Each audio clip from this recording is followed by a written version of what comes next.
தேரு பற்றி சொல்லணும்னா இது வந்து கேரளத்திலேயே വലിയ தேராக்கும் இது வந்து ஒரு 16 அடி கீழே பேஸ்ல இருந்து பீடம் வரைக்கும் 16 அடி உயரமுண்டு.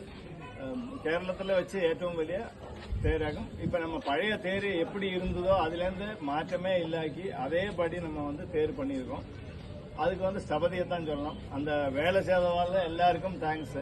அவ வந்து ரொம்ப இன்வால்வ்டா ரொம்ப பயபக்தியோட பண்ணினதுனால தான் நமக்கு ரூபம் மாறாகி அதே ரூபத்துல எல்லாருக்கும் பார்க்கறத மாறப்பாங்களே நல்ல ஒரு சங்கடம் இருந்தது. முடிஞ்ச வரைக்கும் 99.9% வந்து சேஞ்சஸ் இல்லை. அதுல சின்ன சேஞ்சஸ் இருந்ததுன்னா ஆள் மாறி அந்த ஆர்ட் ஒர்க் பண்றவா மாறுறதுனால அந்த கையோட மாற்றம் நல்லாக்கி தேர்ல எந்த மாற்றம் அப்படி வந்துட்டு. ஸோ நல்லபடியா வந்து சக்கரம் வந்து நம்ம வந்து பாரத் ஹெவி எலக்ட்ரிக்கல்ஸ்ல இருந்து திருச்சியில பண்ணினாங்க. அச்சும் சக்கரம் நம்ம சின்ன சின்ன தேருக்கும் பிளான் பண்ணிட்டு இந்த ஒரு மாசத்துலயே 1.5 மாசத்துலயே அந்த தேரோடும் சக்கரம் ஆக்சுவலி வரும். இதே மாதிரி எல்லா கிராம ஜனங்களும் வெளியிலும் வந்து நம்ம நடத்தி